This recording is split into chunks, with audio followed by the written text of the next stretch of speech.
सुख और दुख है क्या? मन की अस्थायी शांति पाने का सबसे सरलतम उपाय। नमस्कार मेरे प्यारे भाइयों बहनों, जय जय श्री राधे कृष्णा। आप देख रहे हैं आपका चैनल प्रभु शरणागत भक्त और मैं आपका सेवक शिव प्रसाद वर्मा। मेरे प्यारे भाइयों बहनों, हमें अपने जीवन में भले ही कितनी उपलब्धियां मिल जाएं, परंतु यदि मन की शांति नहीं मिली तो सब व्यर्थ प्रतीत होता है। मन की शांति आखिर है क्या और हमारे जीवन में इसकी उपलब्धि कैसे हो, इस विषय पर मैं पूर्ण प्रयास करूंगा कि मेरे गुरुदेव श्री भगवान ने जैसे जिस प्रकार अनुभव, ज्ञान और कृपाएं प्रदान कर मुझे शांति प्रदान की, उसी प्रकार आपके जीवन में भी शांति का प्रादुर्भाव हो। मेरे प्यारे दोस्तों, सर्वप्रथम तो मैं यह बताना चाहूँगा कि ये सुख दुख मन की ही माया का खेल है, अर्थात हमारी भावनाएं ही हमें सुख और दुख के भंवर में डुबोती और निकालती रहती हैं। इन सुख और दुख की वृत्तियों से मुक्त हुए बिना शांति असंभव है, क्योंकि यह सुख और दुख भी हमारे मन की आसक्तियों अर्थात मोह के कारण उत्पन्न होती है। मन की शांति का परिस्थितियों से कोई लेना देना नहीं। भावनाएं यदि नियंत्रण में हो तो मन सदैव स्थिर और शांत रहता है। काम, क्रोध, लोभ, मोह और अहंकार आदि भावनाओं की शिथिलता ही हमारे मन की शांति की अवस्था होती है। हमारा संपूर्ण जीवन इन्हीं भावनाओं की माया में ही उलझा रहता है। सुख और दुख की भावना से ऊपर उठकर ही हम शांति को प्राप्त कर सकते हैं। सबसे पहले हम यह जानते हैं कि सुख और दुख है क्या। सुख और दुख हमारे मन की क्रियाएं अर्थात भावनाएं हैं। जब हम किसी कार्य को लक्ष्य बनाकर कर्म करते हैं तो हमारा मन कार्य सिद्धि अथवा फल प्राप्ति की कामना के वशीभूत हो जाता है। कार्य प्रारंभ करने से पूर्व ही हम फल और उसके तरह तरह की कामनाओं के स्वप्नजाल बुनने लगते हैं। यह स्वप्नजाल ही हमारे सुख और दुख का कारण होते हैं। फल यदि मनवांछित हो तो सुख और यदि विपरीत हो तो दुख की अनुभूति होती है। संसार की परिवर्तनशीलता के कारण ना तो कभी सुख स्थिर रह सकता है और ना ही कभी दुख स्थिर रह पाता है। इसे हम एक उदाहरण के माध्यम से जानेंगे। जैसे किसी नन्हे बालक की कामना के अनुरूप उसे उसका मनपसंद खिलौना मिल जाए तो वह बालक बहुत ही प्रसन्न होकर सुख की अनुभूति करने लगता है, परंतु उस खिलौने से मिलने वाला सुख धीरे धीरे समाप्त होता जाता है। पहले दिन वो बालक पूरा दिन उस खिलौने को सीने से लगाए खेलने और सबको दिखाने में आनंद लेता है। दूसरे दिन कुछ ही घंटे उसमें दिलचस्पी दिखाता है, परंतु कुछ ही दिनों में उस खिलौने के प्रति उस बालक की आसक्ति समाप्त हो जाती है। कुछ दिनों बाद वो खिलौना घर के किस कोने में पड़ा है उस बालक को इसकी सुध ही नहीं होती है।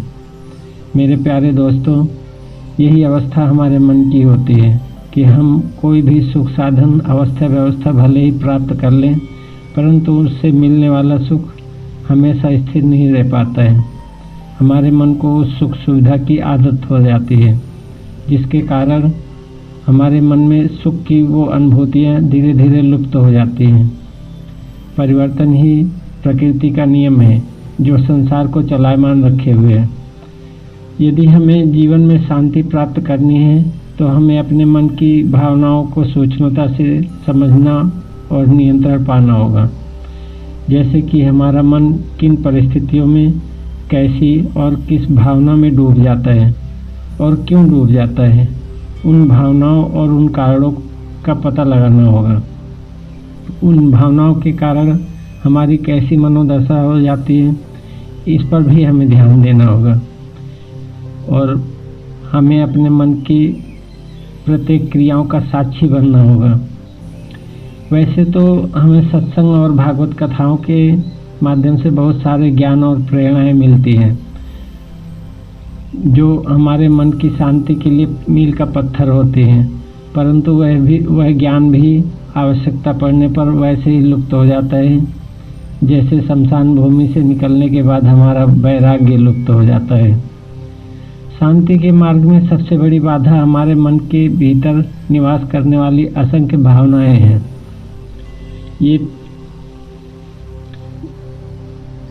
इन भावनाओं में 5 भावनाएं मुख्यतः हैं, ऐसी जिन्हें हम पंच विकार के रूप में भी जानते हैं, जैसे कि काम, क्रोध, लोभ, मोह और अहंकार। यही पंच विकार वास्तव में माया का मूल रूप है, जिसके कारण ही हम जीवन भर सुख और दुख, हानि लाभ, जय पराजय, मान अपमान, द्वेष, क्रोध, ईर्ष्या, राग, आसक्ति आदि भावनाओं में डूबते रहते हैं, जो हमारी मन की अशांति का सबसे बड़ा कारण होता है। मन की शांति इन भावनाओं से ऊपर उठने के पश्चात ही मिलती है। हमें इन भावनाओं में मुक्त होना भले ही असंभव दिखाई देता हो, परंतु इस जगत के रचयिता जगत पिता परमात्मा के लिए कुछ भी करना असंभव नहीं है। वह घट घटवासी हैं, सर्वव्यापी हैं, इस जगत के रचयिता हैं, इस जगत का कल्याण करने वाले हैं। किस जीव का किस माध्यम से कैसे कल्याण करना है उन्हें भली भांति ज्ञात होता है। हमारे लिए क्या आवश्यक है, क्या अनावश्यक है, वह सब कुछ भली भांति जानते हैं। उनकी लीलाएं और कृपाएं हमारी बुद्धि और कल्पना से भी परे हैं। अब सवाल ये होता है कि हमें प्रभु जी की कृपा कैसे प्राप्त हो। मेरे प्यारे दोस्तों, हम सत्संग विहीनता के कारण ये नहीं जानते हैं कि श्रीमद् भागवत गीता में श्री भगवान ने हमें ऐसा भी उपाय बताया है जिनसे हमारे जीवन में शांति और मुक्ति एकदम सहज और सरलता से प्राप्त हो जाती है।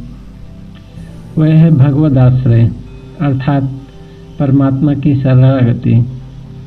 अधिकांशतः भाई बहन यही समझते हैं कि अपने कर्म का त्याग करके परमात्मा की पूजा, ध्यान, साधना ही परमात्मा की शरणागति है, परंतु वास्तव में शरणागति हमारे हृदय का एक वह भाव होता है, एक भाव मात्र होता है, जिसमें हृदय के सच्चे भाव से स्वयं को परमात्मा के प्रति अर्पण कर देना ही समर्पण अर्थात शरणागति होती है, जिसमें हमें केवल अपने ज्ञान बुद्धि की श्रेष्ठता का भाव, जिसे कि हम अहंकार के रूप में जानते हैं, इन्हीं भावों को ही अर्पण करना होता है। कई भाई बहन सवाल करते हैं, हम कैसे विश्वास करें कि भागवत गीता परमात्मा की ही वाणी है अथवा किसी साधु सज्जन का लेख है। इस अंतर्द्वंद से हमें निजात मिल जाएगी जब हम परमात्मा के शरणागत हो जाएंगे, अर्थात हमें परमात्मा की शरणागति मिल जाएगी, जैसे कि मेरे जीवन में घटित हुआ था। क्योंकि जब मैंने समर्पण की प्रार्थना की थी, तब एक निश्चल बालक की भांति निष्पक्ष भाव से ईश्वर और अल्लाह दोनों का आवाहन किया था। फिर भी मुझे जो अनुभूतियाँ, जो भगवत कृपाएं प्राप्त हुई, उनकी पुष्टि केवल भागवत गीता के माध्यम से हुई। अर्थात भगवत गीता को मैंने अपने अनुभव में सत्य पाया है। वास्तव में मैं स्वयं को पहचानने में अक्षम था, परंतु जब मुझे भागवत गीता से थोड़ा भागवत गीता के ज्ञान से रूबरू हुआ, तब जाकर मैं स्वयं को पहचानने में सक्षम हुआ कि मैं कौन हूँ, कैसा हूँ, मेरे स्वभाव, मेरे गुण कैसे हैं। वैसे भी हम मेरे प्यारे दोस्तों, सत्य स्वयं सिद्ध होता है। सत्य को सिद्ध करने की आवश्यकता नहीं होती है। जब आप समर्पण करेंगे तो आपके जीवन में सत्य स्वयं सिद्ध हो जाएगा। इसलिए प्रभु जी ने कहा है, सर्वधर्मान परित्यज्य मामेकं शरणं व्रज, अहंता सर्वपापेभ्यो मोक्षयिष्यामि मा शुचः, अर्थात सभी धर्मों और उसके भेदों को भुलाकर केवल मेरी शरण में आ जाओ। मैं तुम्हें तुम्हारे सभी पापों से मुक्ति देकर शाश्वत शांति और मोक्ष प्रदान करूँगा। सचमुच मेरे प्यारे भाइयों बहनों, प्रभु जी की इन कथनी को अपने जीवन में सत्य सिद्ध होते हुए देखा है। उसी से भी प्रेरणा पाकर मैं फेसबुक और अन्य वेबसाइटों पर केवल प्रभु शरणागति की भावना ही बांटता, केवल भावनाओं का ही प्रसार करता रहता हूँ। लक्ष्य केवल एक ही है, जन कल्याण। प्रभु जी रिश्ते भी निभाते हैं, यदि पूर्ण श्रद्धा और विश्वास हो तो गुरु का भी। कृपया इस वीडियो को धार्मिक प्रचार अथवा प्रदर्शन न समझें। ये प्रार्थना हिंदू, मुसलमान, सिख, ईसाई सभी धर्म वर्गों के लिए कल्याणकारी है, क्योंकि सबका मालिक एक है। यह हमारा अहंकार होता है, यह हमारे अहंकार का ही परिणाम है कि हम एक ही ईश्वर को अनंत रूपों में बांट चुके हैं, अनंत मजाकों में बांट चुके हैं। ये मेरे अनुभवों और भागवत गीता का सार है, जिसे भगवत प्रेरणा से ही बांट रहा हूँ। वीडियो के अंत में मैं यही कहूँगा कि परमात्मा की अनन्य कृपाएं पाने के लिए प्रातःकाल स्नान के बाद केवल एक बार एक लोटा अथवा एक अंजलि जल अर्पण के साथ समर्पण की इस प्रार्थना को जरूर करें। हे जगदीश्वर, हे भगवान, हे जगत के मालिक, अब इस जीवन नैया की पतवार आपको सौंपता हूँ, इसे अब आप ही संभालिए। इस प्रार्थना को अपने परिजनों और बच्चों से भी जरूर करवाएं, जिससे कि उनका जीवन परमात्मा के द्वारा आरक्षित, सुरक्षित और भटकाव रहित हो सके। फिर मिलेंगे किसी प्रेरणादायी वीडियो के साथ। यदि आपको मेरी ये वीडियो पसंद आई हो तो इसे लाइक, शेयर, चैनल को सब्सक्राइब जरूर करें। आप सभी को सादर से हृदय प्रणाम। प्रभु जी आप सभी को अपना निर्मल आशीर्वाद प्रदान करें। जय श्री हरि।